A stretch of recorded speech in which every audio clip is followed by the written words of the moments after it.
Vamos orar. Pai amado, Pai bendito, a Ti, Senhor, toda a glória, toda a honra, todo louvor, toda exaltação.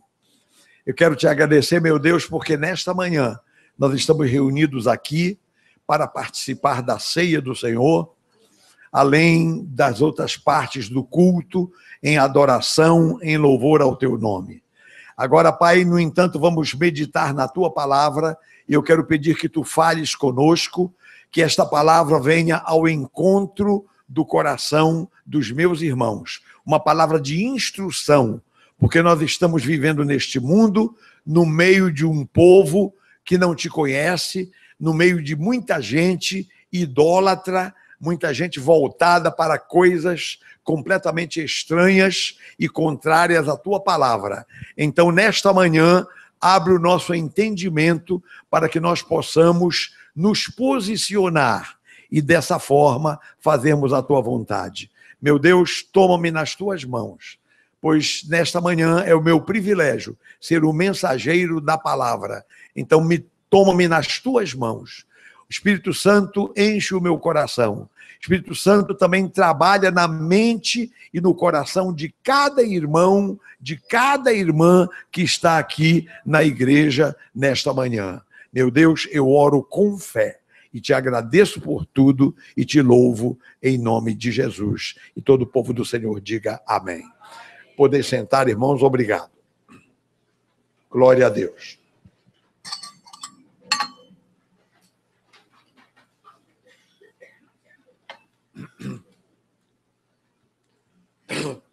Meus irmãos, nesta manhã, antes da ceia do Senhor, nós vamos falar a respeito do primeiro concílio da igreja cristã que aconteceu em Jerusalém. Nós vamos aqui considerar a razão desse concílio, as decisões que foram tomadas e o que é que isso tudo tem a ver conosco. Então, eu quero ser não muito demorado na explanação, mas quero dizer aos irmãos que nós vamos caminhar um pouco pelo pelo Novo Testamento, pelo princípio da igreja primitiva. Muito bem. Em primeiro lugar, a data desse concílio. Em que ano nós estamos agora? 2016, né? Estamos em 2016. Esse concílio aconteceu no ano 50. Faz muito tempo. Pois bem, Jesus já tinha morrido na cruz, já tinha ressuscitado quando esse concílio aconteceu. Já tinha acontecido o dia de Pentecostes, quando o Espírito Santo foi derramado sobre os discípulos e a igreja foi fundada.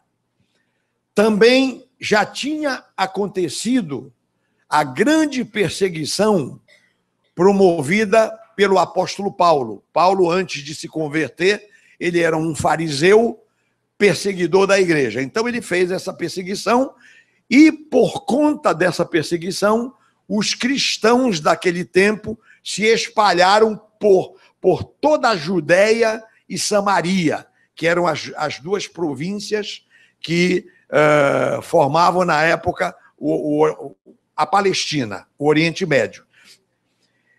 E o apóstolo Paulo também, depois que se converteu, né, ele antes era Saulo de Tarso, depois que ele se converteu, ele evangelizou em inúmeros países a partir da igreja de Antioquia, na Síria.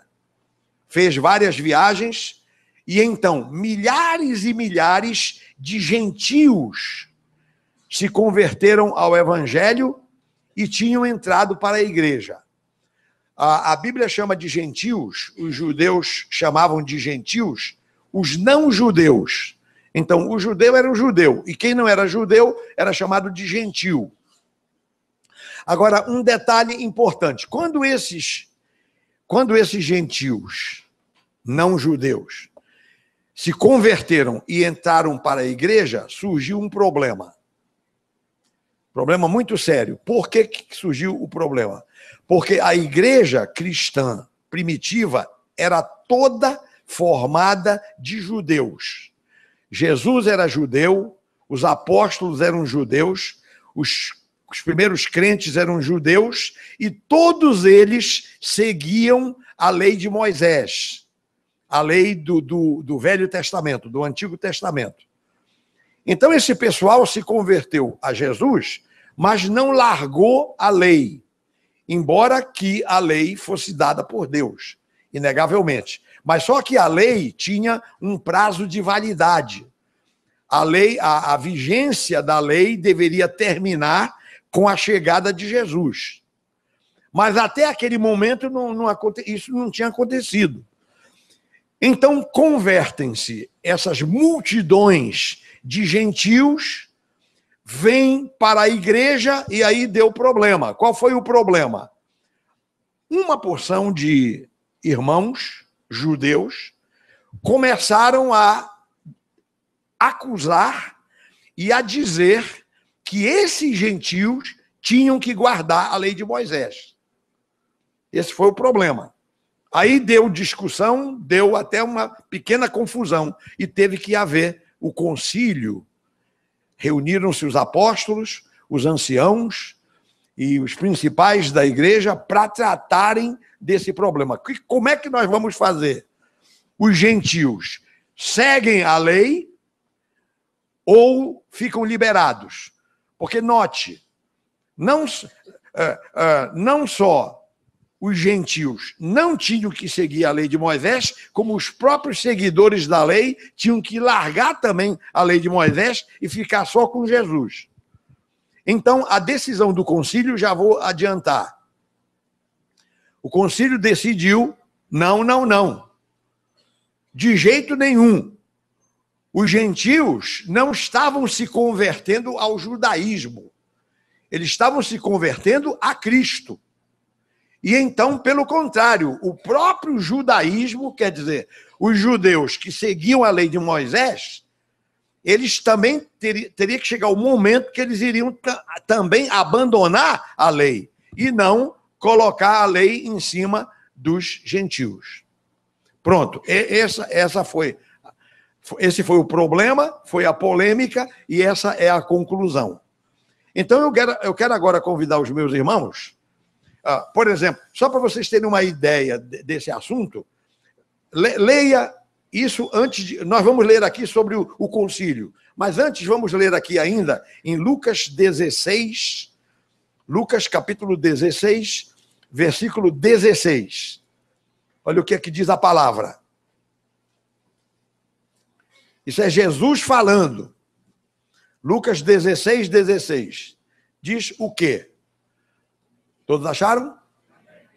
A lei e os profetas vigoraram até João Batista. Desde esse tempo vem sendo anunciado o evangelho do reino de Deus e todo homem se esforça por entrar nele. Então, a lei e os profetas vigoraram até João Batista. Daí para frente é Jesus. João Batista batizou Jesus e daí para frente é o evangelho de Jesus, não é mais a lei. Outro texto aqui para a gente ler. João 1:17. Evangelho de João, capítulo 1, versículo 17. O que é que diz aqui a palavra? Quem puder ler comigo, leia. João 1:17. Porque a lei foi dada por intermédio de Moisés. A graça e a verdade vieram por meio de Jesus Cristo. Então ficou aqui um fosso, né? Uma divisão aqui. Então, tudo bem. A lei tem o seu valor, a lei mostra o pecado, a lei, digamos assim, se tornou a religião do povo de Israel até que chegasse Jesus. Quer dizer, a lei tem o seu valor, tanto é que nós lemos o Antigo Testamento, nós citamos o Antigo Testamento, nós observamos até uma coisa curiosa, que eu vou aqui dizer para os meus irmãos. Quando Jesus estabeleceu o evangelho, ele manteve algumas coisas da lei. Ele manteve. Outras coisas, Jesus modificou. E outras coisas, Jesus aboliu. Então, a lei não era um sistema perfeito para se seguir. Que, enfim, a lei veio de Deus. Então, aquilo que interessou ao evangelho, Jesus manteve. Agora, umas outras coisas Jesus mudou e umas outras coisas ele anulou completamente. Portanto, é interessante a gente saber isso. Bom, feito esse preâmbulo aqui, vamos agora ler Atos dos Apóstolos, capítulo 15, que conta a história desse concílio, que aconteceu no ano 50 da nossa era cristã. Olha o que diz aqui a palavra. Atos, capítulo 15. Diz assim o texto: alguns indivíduos que desceram da Judéia ensinavam aos irmãos, quer dizer, eles saíram da Judéia e foram lá para o meio dos gentios, para a Galácia, para aquelas províncias lá da Antioquia da Pisídia e outros lugares. Então, agora note, engraçado, viu, pastor? Eu me lembrei, quando eu li isso aqui, eu me lembrei do pastor Elias. Não diz assim, alguns irmãos, diz alguns indivíduos, uns sujeitos aí, sem autorização de ninguém, né? Alguns indivíduos que desceram da Judéia ensinavam aos irmãos: se não vos circuncidardes, segundo o costume de Moisés, não podeis ser salvos. Quer dizer, a circuncisão era a marca que a pessoa era um judeu. Então, para ser um judeu, o homem, né, tem que ser circuncidado. Então, olha só o que estavam dizendo. Se não vos circuncidardes, segundo o costume de Moisés, não podeis ser salvos. Vamos continuar a leitura. Tendo havido da parte de Paulo e Barnabé contenda e não pequena discussão com eles, resolveram que esses dois e alguns outros dentre eles subissem a Jerusalém, aos apóstolos e presbíteros com respeito a esta questão. Enviados, pois, e até certo ponto acompanhados pela igreja, atravessaram as províncias da Fenícia e Samaria e, narrando a conversão dos gentios, causaram grande alegria a todos os irmãos. Tendo eles chegado a Jerusalém, foram bem recebidos pela igreja, pelos apóstolos e pelos presbíteros, e relataram tudo o que Deus fizera com eles. Insurgiram-se, entretanto, alguns da seita dos fariseus que haviam crido, dizendo: é necessário circuncidá-los e determinar-lhes que observem a lei de Moisés. Todo mundo comigo até aqui? Todo mundo entendeu? Vamos ver, veja aqui versículo 6. Então se reuniram os apóstolos e os presbíteros para examinar a questão. Havendo grande debate, Pedro tomou a palavra e lhes disse, aqui é o depoimento de Pedro, né? Pedro tomou a palavra e lhes disse: irmãos, vós sabeis que desde há muito Deus me escolheu dentre vós para que por meu intermédio ouvissem os gentios a palavra do evangelho e crescem. Isso aqui foi quando Pedro foi à casa de Cornélio. Versículo 8. Ora, Deus que conhece os corações, lhes deu testemunho, concedendo o Espírito Santo a eles, como também a nós nos concedera. E não estabeleceu distinção alguma entre nós e eles, purificando-lhes pela fé o coração. Agora, pois, por que tentais a Deus, pondo sobre a cerviz dos discípulos um jugo que nem nossos pais puderam suportar, nem nós, mas cremos que fomos salvos pela graça do Senhor Jesus, como também aqueles o foram. Glória a Deus. E toda a multidão silenciou, passando a ouvir a Barnabé e a Paulo, que contavam quantos sinais e prodígios Deus fizera por meio deles entre os gentios. Depois que eles terminaram, falou Tiago, dizendo: irmãos, atentai nas minhas palavras. Expôs Simão como Deus, primeiramente, visitou os gentios, a fim de constituir dentre eles um povo para o seu nome. E conferem com isto as palavras dos profetas, como está escrito: cumpridas estas coisas, voltarei e reedificarei o tabernáculo caído de Davi, e levantando-o de suas ruínas, restaurá-lo-ei, para que os demais homens busquem o Senhor, e também todos os gentios sobre os quais tem sido invocado o meu nome, diz o Senhor, que faz estas coisas conhecidas desde séculos.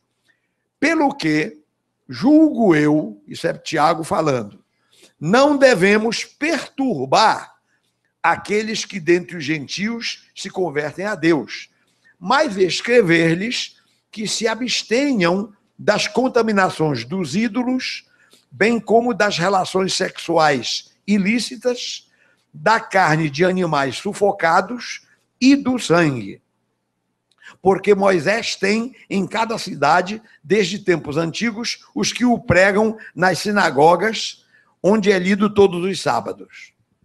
Versículo 22. Então pareceu bem aos apóstolos e aos presbíteros, com toda a igreja, tendo elegido homens dentre eles, enviá-los, juntamente com Paulo e Barnabé, a Antioquia. Foram Judas, chamado Barsabás, e Silas, homens notáveis entre os cristãos, escrevendo por meio deles o seguinte: os irmãos, tanto os apóstolos como os presbíteros, aos irmãos de entre os gentios em Antioquia, Síria e Cilícia, saudações.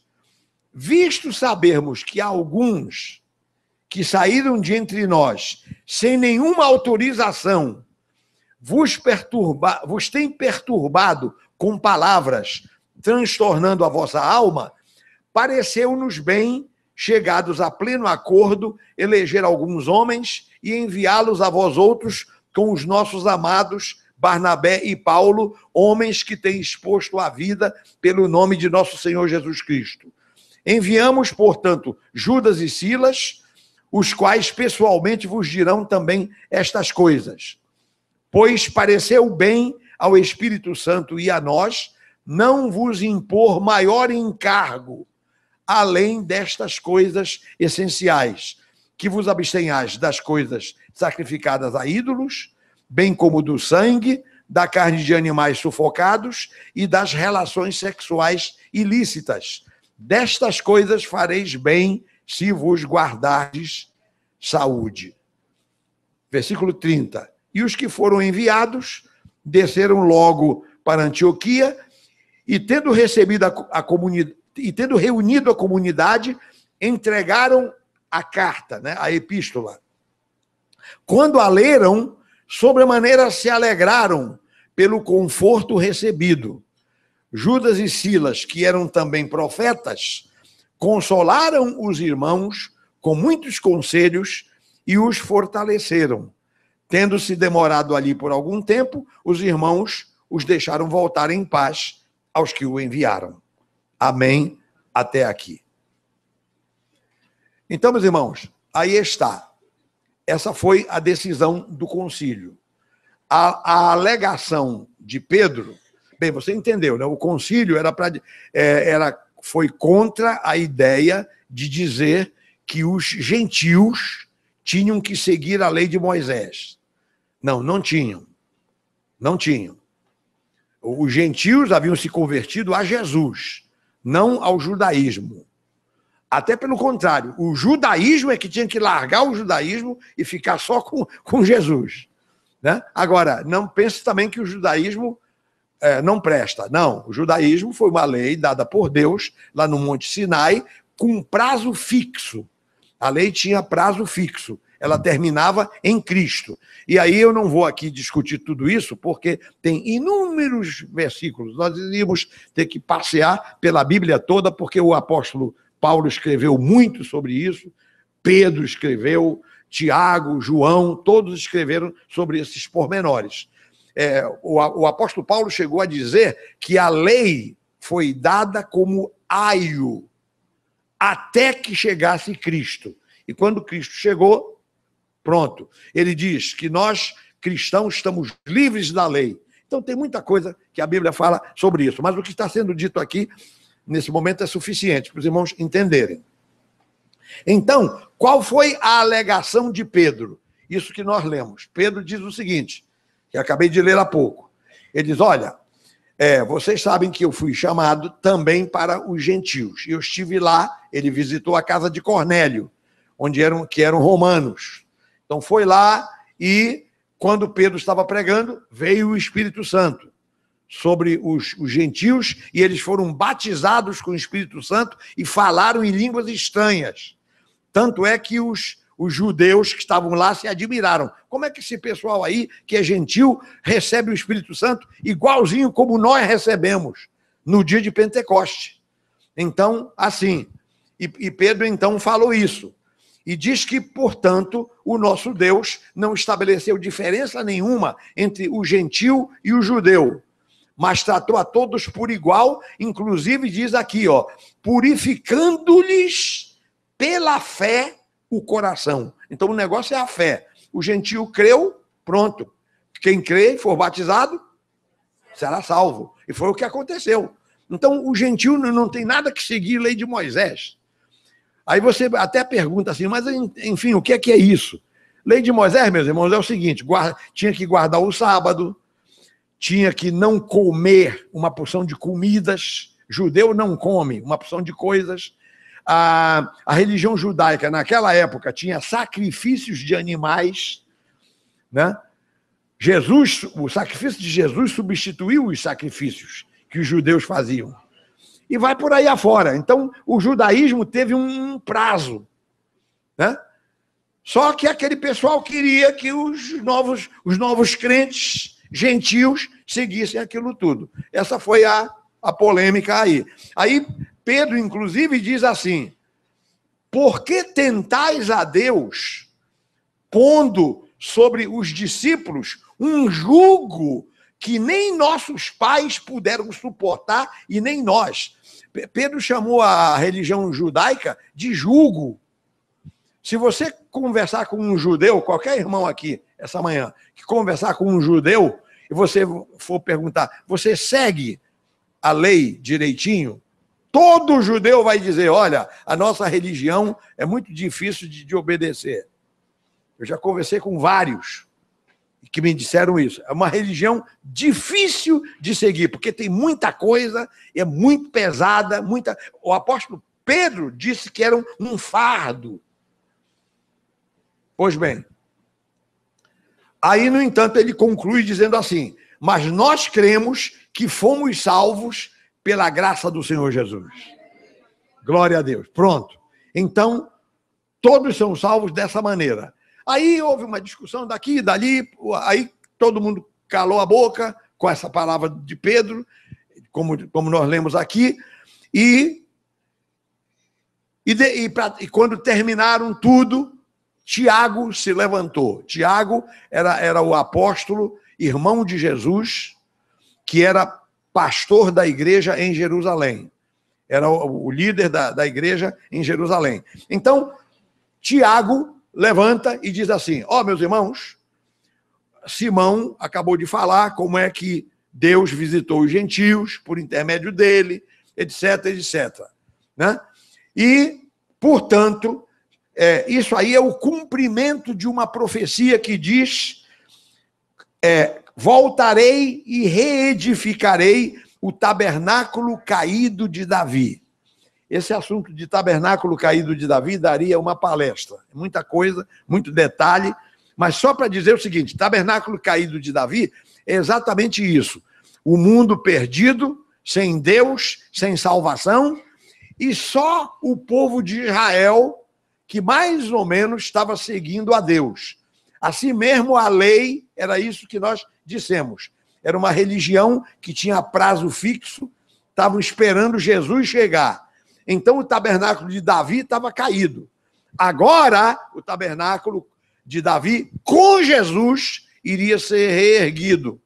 E então, tanto o judeu como o gentil seriam salvos, ou poderiam se salvar. Isso é o tabernáculo de Davi levantado, que estava caído. Pronto, então é o cumprimento. Quando esses gentios se converteram, era um sinal que o tabernáculo de Davi estava sendo levantado. Aí, então, Tiago conclui dizendo assim: julgo eu que não devemos perturbar aqueles que dentre os gentios se convertem a Deus, mas escrever apenas isso aqui, que se abstenham das contaminações dos ídolos, das relações sexuais ilícitas, da carne de animais sufocados e do sangue. Porque Moisés tem em cada cidade quem lhe pregue, nas sinagogas, né? Agora, nós aqui, como ele diz aqui, nós cremos que aqueles que aceitam Jesus são salvos. Então, com base nisso, então o concílio tomou essa decisão. Pronto, então essa é a primeira coisa que eu queria considerar com os meus irmãos aqui. As decisões do concílio. A primeira decisão foi essa. Se nós somos salvos pela fé em Jesus, não temos que seguir a lei de Moisés. Amém? Pode repetir isso comigo? Se nós somos salvos pela fé em Jesus, não temos que seguir a lei de Moisés. Porque se a salvação, como eles estavam dizendo, se vocês não se circuncidarem, não são salvos. Caramba, você é salvo para circuncidar. Então, por que a lei de Moisés não salvou as pessoas? Pela circuncisão. Tinha que vir Jesus. Então, se Jesus é que é o Salvador, então não tem nada a ver alhos com bugalhos. Não tem nada a ver uma coisa com a outra. Não é isso? Então, quem é salvo por Jesus não tem que seguir mais nada a não ser Jesus. Amém? Glória a Deus. Pronto. Agora, um problema que havia é o seguinte: os judeus eram muito puritanos com relação a determinadas coisas, comidas, por exemplo. Aí eles diziam, esses gentios aí comem qualquer coisa e vivem de qualquer jeito. Então, para evitar esse problema, então o concílio deliberou mais uma coisa. Ele disse, olha, com relação a práticas, tem só 4 coisas que vocês têm que observar. Então, eu quero meditar também com os meus irmãos agora nessas 4 coisas, que tem muita gente que não sabe, tem muito cristão aí que não sabe disso. Olha só o que é que diz aqui. Mandaram a carta para as igrejas com essas decisões do concílio, e então a carta dizia o seguinte, olha, veja aqui versículo 28. Versículo 28. Pois pareceu bem ao Espírito Santo e a nós não vos impor maior encargo além destas coisas essenciais. 4 coisas, né? Que vos abstenhais das coisas sacrificadas a ídolos, bem, número 2, bem como do sangue, número 3, da carne sufocada, ou carne de animais sufocados, e 4, das relações sexuais ilícitas. Destas coisas fareis bem se vos guardardes. Quer dizer, meus irmãos, além das regras de santificação, o padrão de conduta, porque você vai ler as cartas de Paulo, né? Você vai encontrar um padrão de conduta ali.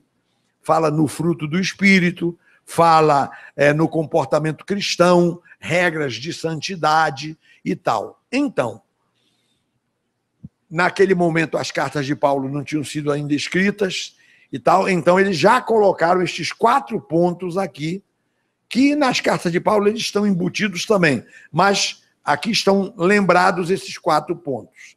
Bom, eu vou agora querer exatamente considerar com os meus irmãos estas 4 coisas que estão mencionadas aqui, que nós temos que saber.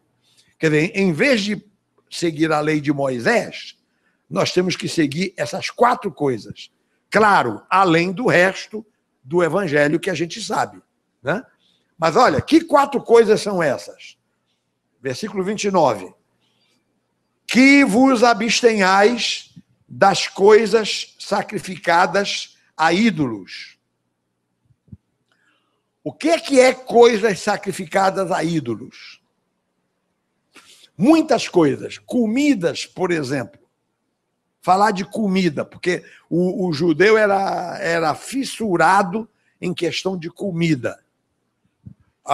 Baixou um lençol e dentro do lençol tinha animais de tudo quanto é tipo e a voz falou para Pedro, levanta-te, Pedro, mata e come. Aí ele disse, Senhor, nunca na minha boca entrou coisa comum ou imunda, porque eram animais que a lei de Moisés proibia de comer.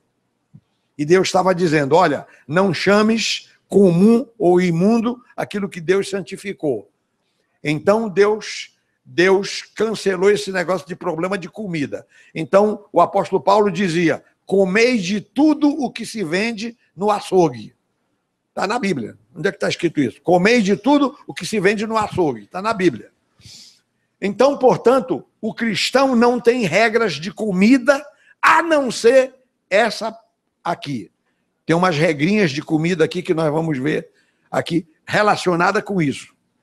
Então diz aqui, ó, coisas sacrificadas a ídolos. Então a primeira coisa que a gente se lembra é que o profeta Daniel, quando chegou em Babilônia, ele foi chamado para morar no palácio, junto com mais 3 companheiros, para receber um tratamento especial dado pelo rei. E, entre outras coisas, para que os 4 rapazes, Daniel e os 3 companheiros, ficassem fortes e tal, então eles foram recomendados para comer a comida do rei. Aí o profeta Daniel, olhou aquela comida e disse, não vou comer isso não. Daniel pôs no seu coração não se contaminar. Por quê? Porque aquelas comidas não eram bem só porque eram muito temperadas. Eram, de fato, comidas temperadíssimas. Mas não só por isso. É porque aquelas comidas passavam na frente do altar dos deuses da Babilônia. Os ídolos da Babilônia passavam lá em uma espécie de oferenda perante o altar. E então aí traziam, porque a ideia era que os deuses abençoassem a comida e que a comida, então, iria fortalecer os rapazes. Daniel disse, eu não. Comida sacrificadas a ídolos. E agora aqui, meus irmãos, nós vamos mexer com o Brasil. Você diz, o que é que isso tem a ver conosco? Ouviu falar de Cosme e Damião? Cosme e Damião. Alguém disse que eram 2 homens bons e tal. Mas acontece que o povo transforma gente boa em ídolos.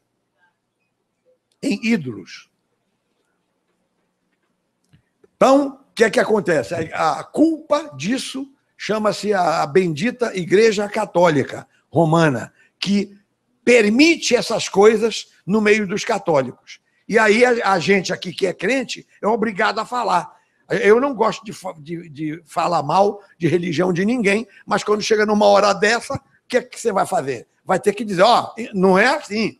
A gente é obrigado a falar. Então, o que é que acontece?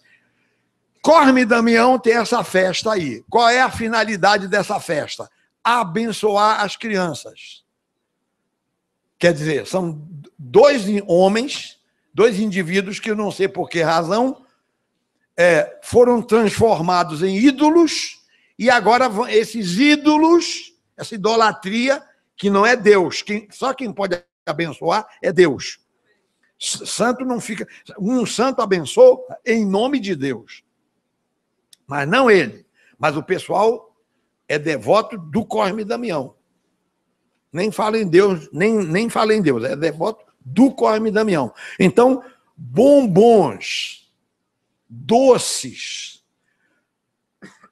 oferecidos ao Cosme e Damião, ou por causa do Cosme e Damião, ou em homenagem ao Cosme e Damião. Então, são oferecidos às crianças. Mamães entupa o seu filho de bala, de doce, antes da festa do Cosme e Damião, que a criança está enjoada de doce, não vai querer o doce do Cosme e Damião. Olha, não deixe as crianças comerem nada de Cosme e Damião, que isso é idolatria. É o que está dizendo aqui. Que vos abstenhais de coisas sacrificadas a ídolos. Então, o Daniel não comeu a comida do rei. As nossas crianças não vão comer balas ou bombons ou doces dedicados ou por causa do Cosme e Damião. Quem está me entendendo? Todo mundo está me entendendo? Eu anotei umas coisas aqui.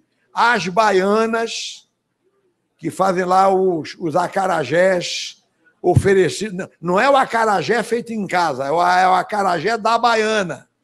Lá que que antes de ir para aquela lá para a caixinha, passa no centro, lá, para receber as bênçãos lá dos demônios e são vendidos na rua para as pessoas.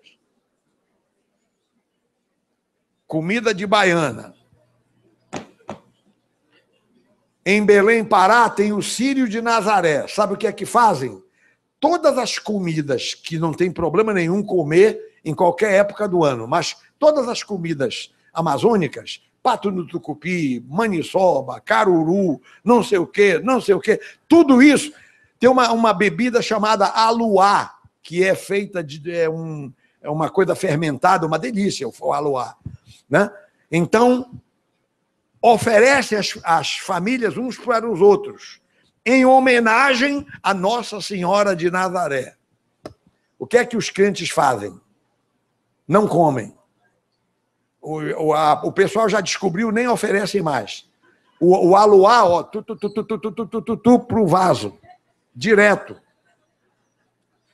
Os crentes não...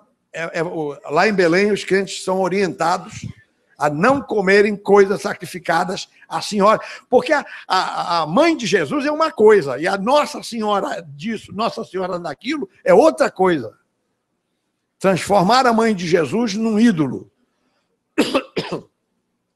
Entendeu? Então, cuidado. Lá no Pará, o pessoal já sabe.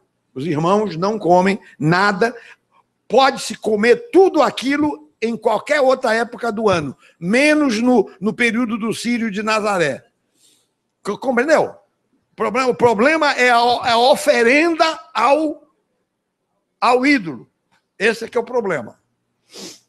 Senhor do Bonfim, na Bahia tem as mesmas coisas. Eu não sei nem o que é que acontece lá, mas quem é baiano sabe. Né? E nós temos um outro problema. Hoje é o quê? 1º de junho? 5 de junho. Festa junina. Crente, igreja que tem responsabilidade, não faz festa junina. Pastor que sabe das coisas não permite isso. E pastor que permite é um tolo. Tem que estudar, tem que orar, tem que ler a Bíblia para saber que nós não nos envolvemos com coisas sacrificadas a ídolos. O João foi o apóstolo do amor, apóstolo de Jesus, apóstolo amoroso, é chamado apóstolo do amor, João. Pegaram o João e fizeram do homem um ídolo. E agora tem a festa junina. Entendeu? E aí tem Pedro, e tem mais não sei quem, aí inventam histórias que a filha de Herodias pediu a cabeça de João Batista, e que o Herodes mandou cortar a cabeça do João Batista, aí ela pegou a cabeça do João Batista, jogou numa fogueira, e aí surge o negócio da fogueira. compadres, compadrios de fogueira e não sei mais o quê. Nós, irmãos, que servimos ao Senhor Jesus, estamos fora disso aí.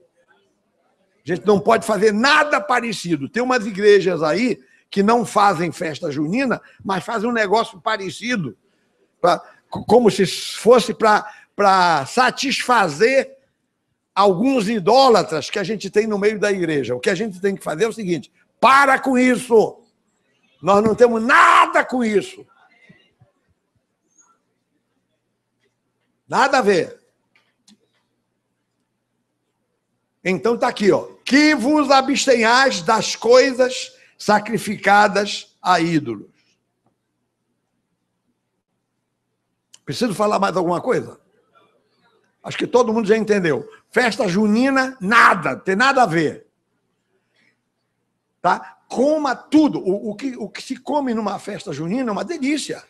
Mugunzá, como é? Vai, mingau de não sei o quê, isso é uma delícia. Agora, coma em qualquer outra época, menos nesse período, que é oferecido ao João, que o João transformaram num ídolo. Não é o João original, o João da Bíblia. Que o São João não tem nada a ver com isso. Tá? Isso aí foi a idolatria das pessoas. Os irmãos estão me alcançando. O problema é o espírito maligno que está por trás do ídolo. Porque a Bíblia diz que idolatria é irmã da feitiçaria. E a feitiçaria é culto a demônios. Então, ao fim e ao cabo, vou eu dizer o seguinte, que esse João que querem homenagear já não é mais São João, é um demônio. E Satanás aproveita a ignorância das pessoas que não conhecem a palavra de Deus para fazer esse tipo de coisa. Mas nós aqui estamos lendo. Decisão do Concílio de Jerusalém. Nós temos que nos abster das coisas sacrificadas a ídolos. Amém? Não vamos nos contaminar com isso. E quem souber de qualquer outra coisa por aí, tome nota, que eu também não vou saber de tudo. Muito bem. Outra coisa, diz aqui, não só de coisas sacrificadas a ídolos, mas o sangue. O sangue. Comer sangue. Como é que se come sangue? Essas comidas com sangue. Comidas com sangue. Chouriço, não sei o quê. Galinha molho pardo. Essas comidas com sangue. O que é o sangue? Não é o vermelho do filé, não é isso. É o sangue que escorre quando se mata o animal. Então, esse sangue fazem comidas. A palavra de Deus é contra isso. Os alemães fazem. Não é só os africanos que fazem. Os alemães também fazem. Uma sopa lá de sangue, coisa terrível. Eu vou te dizer, a bruxaria nórdica dos escandinavos é pior do que dos africanos. Que a gente diz que a África que é ignorante e tal. A África é a África. Agora, e o norte da Europa? Os brancões lá, os lourões lá, os escandinavos. A feitiçaria deles é pior do que do africano. Então, agora, onde é que... Vamos para a Bíblia. Vamos para a Bíblia. Por que não se come sangue? Eu vou ler 3 textos aqui, rapidamente. Vem aqui para Gênesis capítulo 9. Gênesis capítulo 9. Meus irmãos, esse culto vai terminar mais tarde. Sabe? Esse culto aqui é culto de ceia, é culto da palavra, demora um pouquinho. Eu prometo não castigar os irmãos, porque eu também estou no mesmo barco, né? Estamos no mesmo barco aqui, né? Não se preocupe, não. Mas é que é uma oportunidade rara da gente falar uma coisa dessa. Olha só, Gênesis capítulo 9, de 3 em diante. Aqui é quando Deus faz uma aliança com Noé. Noé acabou de sair da arca. Agora, só para lembrar aos meus irmãos, naquele tempo se comia só vegetais. Viu? Antes do dilúvio, eram só sementes e frutas e vegetais que se comia. Isso está aqui, capítulo 1, versículo 29. Diz isso, né? Não, eu não vou ler para não tomar tempo. Então, diz assim, agora, do capítulo 9 para frente, Deus então permitiu comer carne, mas disse, respeite o sangue. Coma a carne, mas não coma o sangue. Está falando desse sangue aí, o sangue da sangria, da vida. Né? Então, versículo 3. Olha só. Tudo que se move e vive, ser-vos-á para alimento. Como vos dei a erva verde anteriormente, tudo vos dou agora. Quer dizer, antigamente era só a erva, só frutas, só sementes, só vegetais. Agora Deus estava dando tudo, pode comer tudo. Versículo 4. Carne, porém, com sua vida, isto é, com seu sangue não comereis. E aqui já está explicando por que não se come o sangue. Porque o sangue contém a vida. O sangue contém a vida. Certamente requererei o vosso sangue, o sangue da vossa vida. De todo animal o requererei, como também da mão do homem, sim da mão do próximo de cada um, requererei a vida do homem, etc. Vamos parar por aqui. Então, está aqui, a primeira razão. Vem aqui para Levítico 17.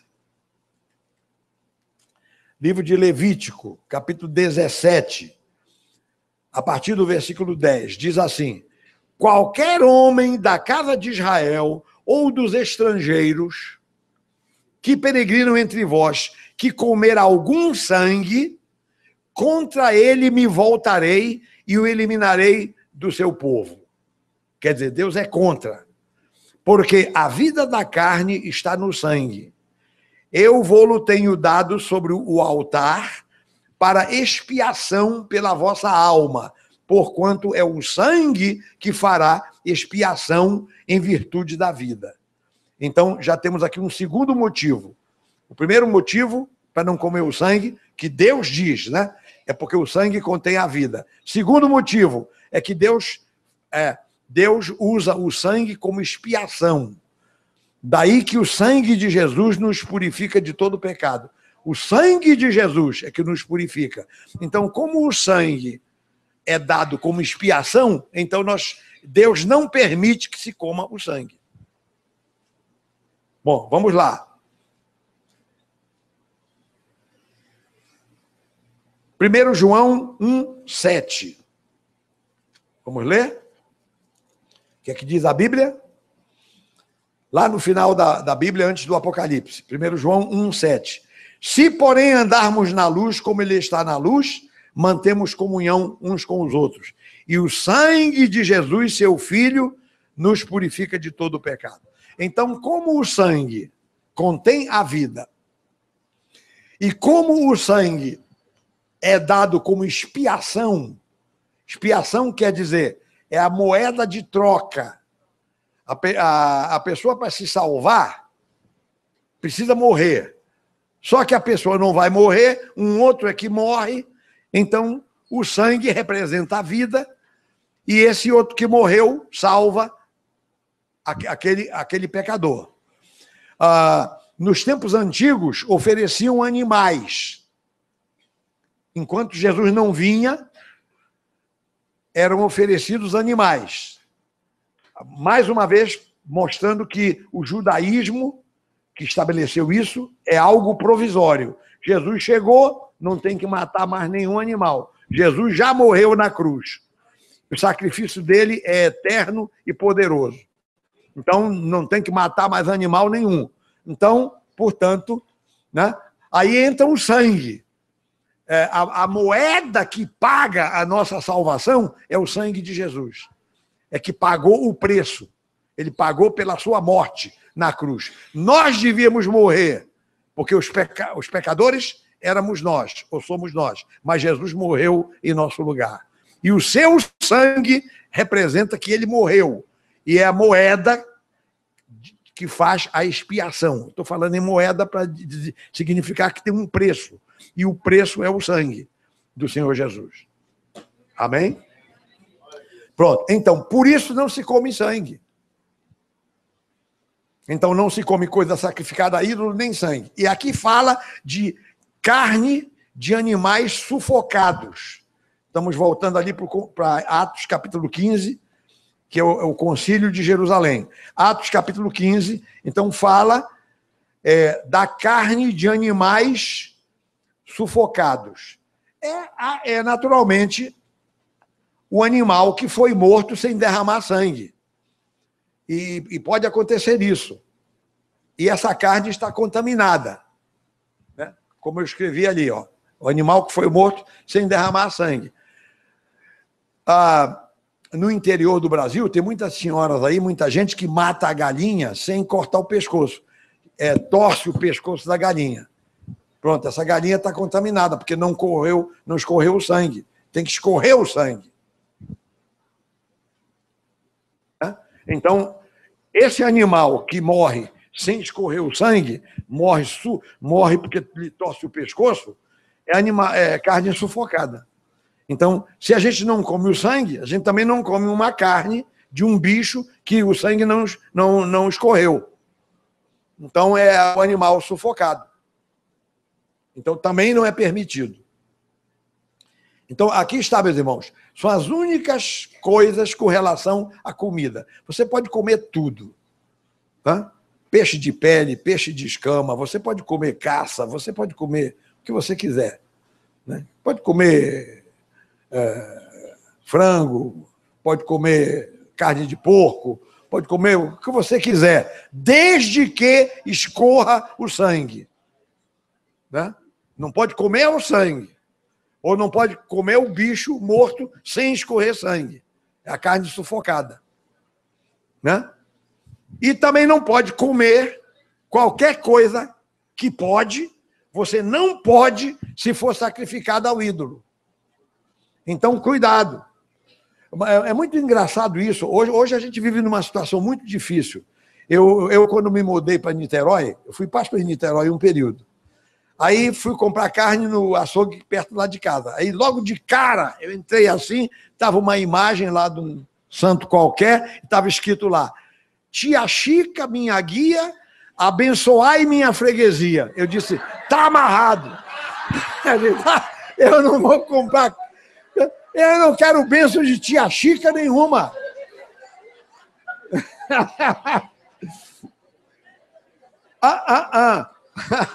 A gente tem que ficar de olho. Agora, irmão, irmã, também a gente não precisa exagerar. O que eu não sei, eu não sei.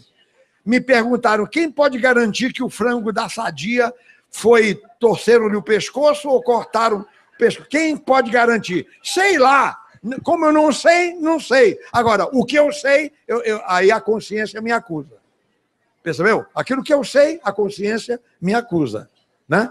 O que eu não sei, não sei. Amém?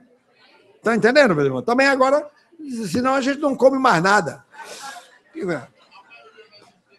Né? Tem eu acho que num desses shoppings aí, tem lá a comida chinesa e tem um Buda enorme assim na entrada. Esse restaurante eu não entro. Eu não como. Comida abençoada por Buda? Nunca. Está lá para abençoar a comida. Eu pulo fora. Não vou comer comida abençoada por Buda? De jeito nenhum. É sacrificada ao ídolo. Aquele pessoal ali é budista e eles oferecem aquilo ali para Buda e tal. Estou fora. Compreende, meus irmãos? Aquilo que a gente sabe e a consciência da gente pode acusar. Agora, o que você não sabe, não tem problema, vai em frente. Tá? Amém? Pronto, para terminar, aqui a ordem do concílio fala numa quarta coisa: relações sexuais ilícitas. Então, eu vou ler só um texto que abrange praticamente tudo. Venha comigo para 1 Coríntios, capítulo 6, versículo 9. E com isso a gente termina. 1 Coríntios 6, 9, diz assim. Todos acharam? Diz assim a palavra: ou não sabeis que os injustos não herdarão o reino de Deus? Não vos enganeis, nem impuros, nem idólatras, nem adúlteros, nem efeminados. Você sabe o que é o efeminado? Nem sodomitas. Sabe o que é sodomita? O efeminado é o passivo. O sodomita é o ativo. Nenhum nem outro. Nem ladrões, nem avarentos, nem bêbados, nem maldizentes, nem roubadores herdarão o reino de Deus. Chega. Está explicado. Irmãos e irmãs, relações sexuais só no casamento. Só casais casados. Amor livre é pecado. Prostituição, adultério, fornicação e qualquer outra coisa. Ali fala dos homens. A sensualidade masculina não fala da feminina. Tem um outro texto lá na Bíblia que o apóstolo Paulo fala contra as lésbicas. Tem lá em Romanos a mesma coisa, quer dizer, tanto homens quanto mulheres. Então, meus irmãos, é isso aí. Que Deus nos abençoe. Que Deus nos guarde. Eu pedi a Deus essa reunião hoje pela manhã, mesmo que nós estamos tomando muito tempo, mas é para instruir a igreja. Nós estamos começando um período da chamada festa junina, só que eu aproveitei para falar de festa junina e agora um caleidoscópio de outras coisas, de outras coisas, falando aqui para orientar os irmãos. Ninguém aqui nesta igreja vai desobedecer a palavra de Deus por ignorância. Não, a gente vai falar, e quem quiser desobedecer é por sua própria conta, não por nossa conta. Que Deus nos abençoe. Amém? Vamos ter uma palavra de oração. Aleluia. Curve a sua cabeça, feche os olhos. Vamos orar. Pai amado, Pai bendito, em nome de Jesus e na autoridade do nome de Jesus, eu repreendo todo espírito que não é do Senhor. Todo espírito que não é de Deus está repreendido agora. Todo espírito contrário à palavra de Deus. Toda influência maligna. Hoje, em muitos setores do meio evangélico, há uma ignorância e um descuido com relação às regras de santidade. Mas nós aqui primamos pela santidade. Pai, ajuda o teu povo a não se contaminar com as coisas sacrificadas a ídolos, a se contaminar com o sangue, com carne de animais sufocados e com qualquer relação sexual ilícita.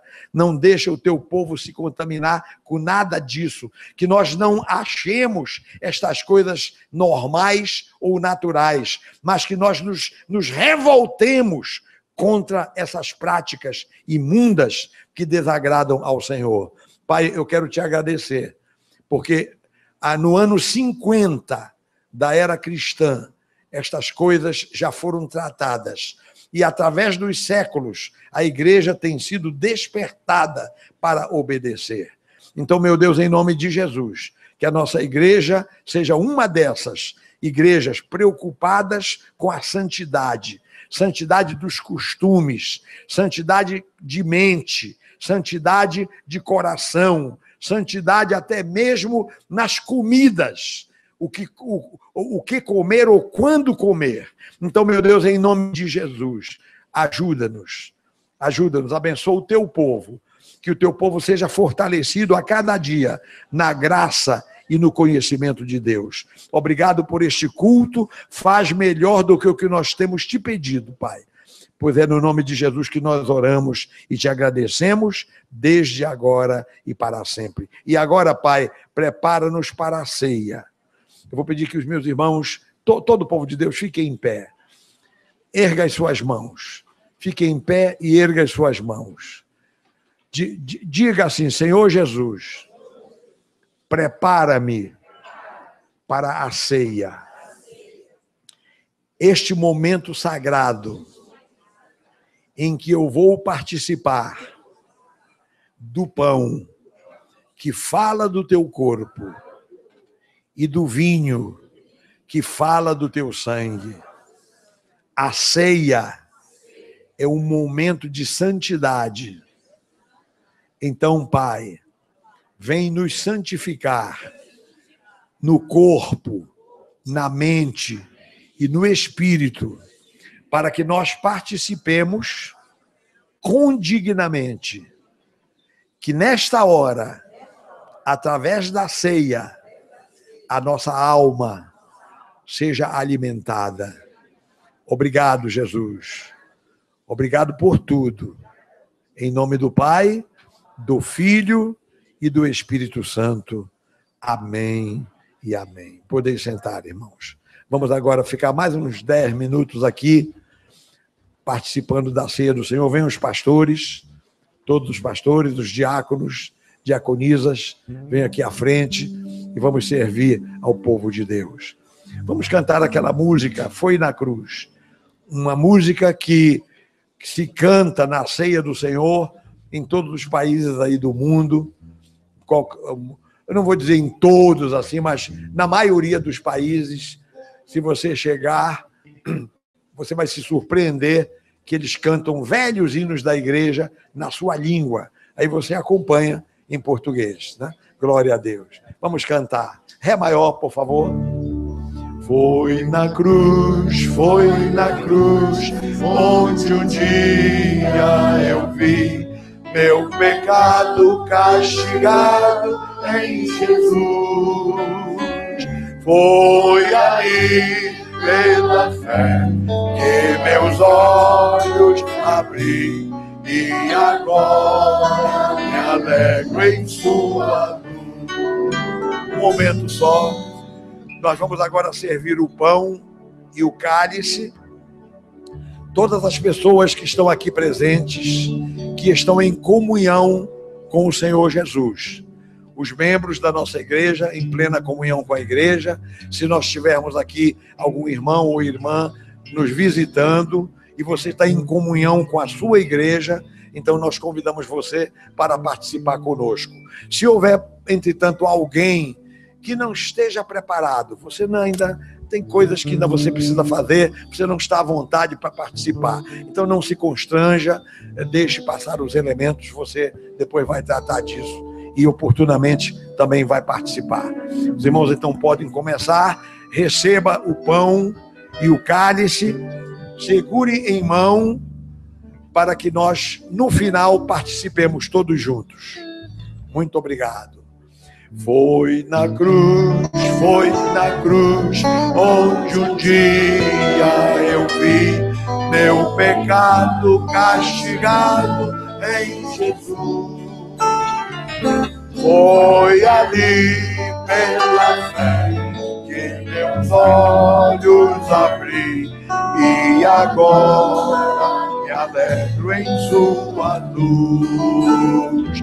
Quão cego aqui outrora andei, distante do Senhor, que veio lá dos altos céus salvar o pecador. Foi na cruz, onde um dia eu vi meu pecado castigado em Jesus. Foi ali, pela fé, que meus olhos abri, e agora me alegro em sua luz. Do grande amor sem par ouvi o amor de Deus por mim. Aos pés de Cristo então corri e achei abrigo enfim. Amém, Jesus, glória a Deus. Povo de Deus, louva o Senhor. Cada um aqui se lembrando do dia da sua salvação. Aleluia, Jesus. Glória ao teu nome. Pela fé que meus olhos abri, agora me alegro em sua luz. Remido assim meu pobre ser, me ponho ao teu dispor. Teu nome aqui desejo honrar, honrar teu santo amor. Foi na cruz, onde um dia eu vi em Jesus. Foi ali pela fé que meus olhos abri, e agora me alegro em sua luz. Foi na cruz, onde um dia eu vi meu pecado castigado em Jesus.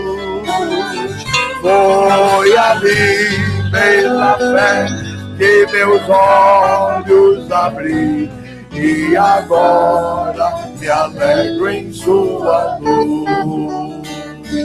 E agora me alegro em sua luz.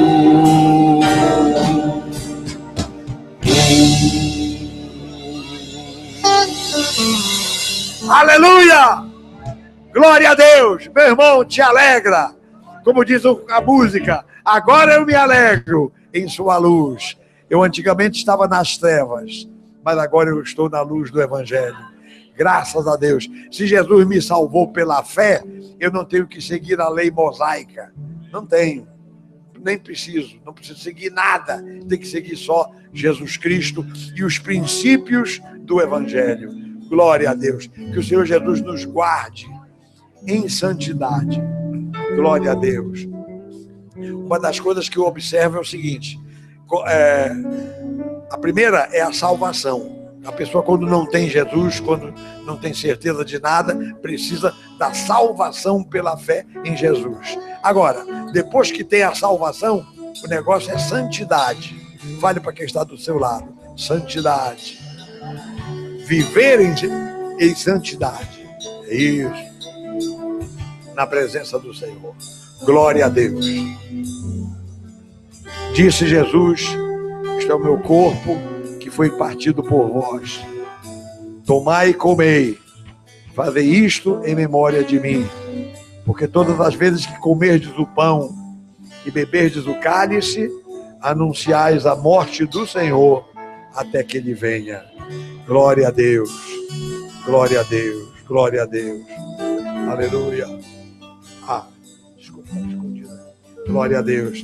Pastor Sérgio, faça a oração pelo pão. Erga o seu pão. Pai, te bendizemos e te louvamos pelo teu corpo dado por vós na cruz do Calvário. Bendizemos, Senhor, porque o Senhor o deu, ninguém o tomou, mas o Senhor o deu. E esse é um momento muito especial em que nos aproximamos da tua mesa para participar do teu corpo, Senhor. Abençoa a tua igreja, sustenta, fortaleça. Senhor, ser com cada um dos teus filhos, Senhor. E esse pão que ainda é pão, mas que fala do teu sacrifício na cruz. Da mesma forma que ele é um alimento, que nós sejamos alimentados por ti.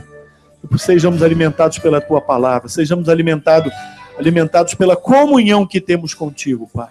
Abençoa este alimento, Pai, em nome de Jesus. Amém. Podeis participar?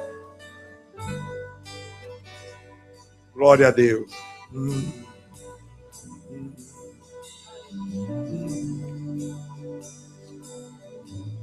Aleluia. Meus irmãos, fiquemos todos em pé, por favor. Aleluia.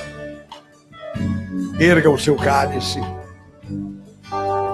A igreja toda repita esta oração, palavra por palavra. Diga assim: Senhor Jesus, eu te dou graças pela minha salvação pelo perdão dos meus pecados e porque o meu nome está escrito no livro da vida.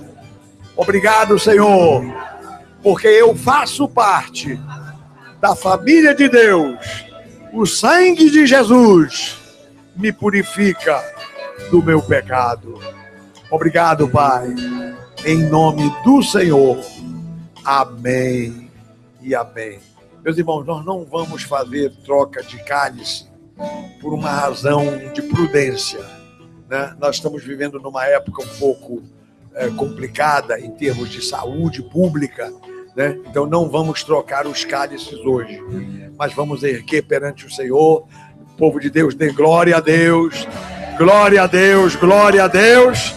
E agora vamos beber dele todos, em nome do Senhor. Aleluia. Aleluia. Ripa la massa di anda calabachundará. Aleluia. Glória a Deus. Aleluia. Louvado seja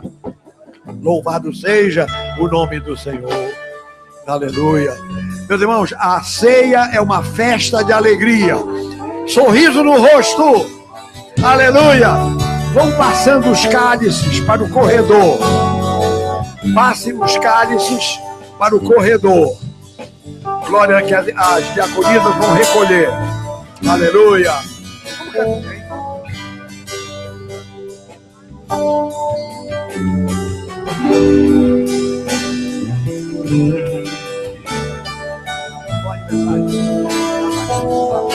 Aleluia.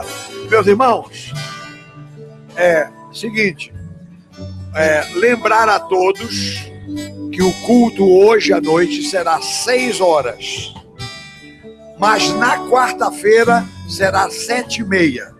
Nós tínhamos feito uma troca na quarta-feira, mas não deu muito certo, então nós vamos retornar para a hora antiga, 7h30. Agora, hoje à noite é 6 horas, né? Quarta-feira, 7h30. Pastor Robério e pastor Elias, onde estão os dois aniversariantes, estão aniversariando hoje? Vem cá, os dois bem ali, ó. Glória a Deus. Ali. As esposas venham ficar com eles aqui. Glória a Deus. Eu vou pedir ao pastor Leonardo para orar pelos 2 pastores aqui, em gratidão ao Senhor. Tá bem. Ok. Meus irmãos, está todo mundo alegre com Jesus? Amém? Então, um sorriso no rosto, né? Alegria no coração. Vamos lá, estenda as mãos na direção dos 2 pastores e agradeça a Deus por mais um ano de vida que concedeu a eles. Graças te damos, Senhor. Te louvamos pela vida do pastor Robério, pela vida do pastor Elias, Senhor, pelo privilégio que eles têm, ó Deus, de colher mais um ano de vida na tua presença. E nós queremos, ó Deus, como igreja, como corpo de Cristo, como irmãos, amigos, ó Deus, abençoar a vida dos nossos pastores, ó Pai, com toda sorte de bênção que nos diz a tua palavra. Nós não temos ouro nem prata, mas o que nós temos nós damos, que é a bênção do Senhor. E, ó Deus, abençoe a vida dos teus filhos, abençoe o lar, abençoe, ó Deus, a união de cada um, Senhor, abençoe o ministério, o chamado que o Senhor tem para a vida de cada um deles, Senhor. Pai, muito obrigado. É a oração que nós fazemos a Ti nesta manhã, agradecido, Senhor, porque tudo que o Senhor faz, tudo que o Senhor tem para nós é bom, perfeito e agradável. Por isso, assim, nós te agradecemos, Pai. Em nome de Jesus, a igreja diga amém e amém, Senhor. Meus irmãos, olha, melhor do que isso, aleluia, melhor do que isso, só lá no céu. Aleluia. Vamos cantar aquela bênção cantada, né? E à medida que você canta, você aponta para um, aponta para outro, porque é uma bênção assim, cada um abençoando o seu irmão. Pastor Sérgio. Que o Senhor te abençoe e te guarde, que o Senhor resplandeça o seu rosto confiança em ti e tenha de ti misericórdia. Que o Senhor sobre ti levante o seu rosto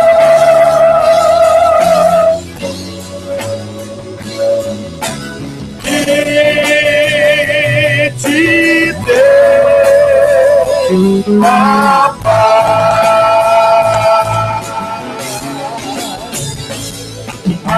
Amém. Amém.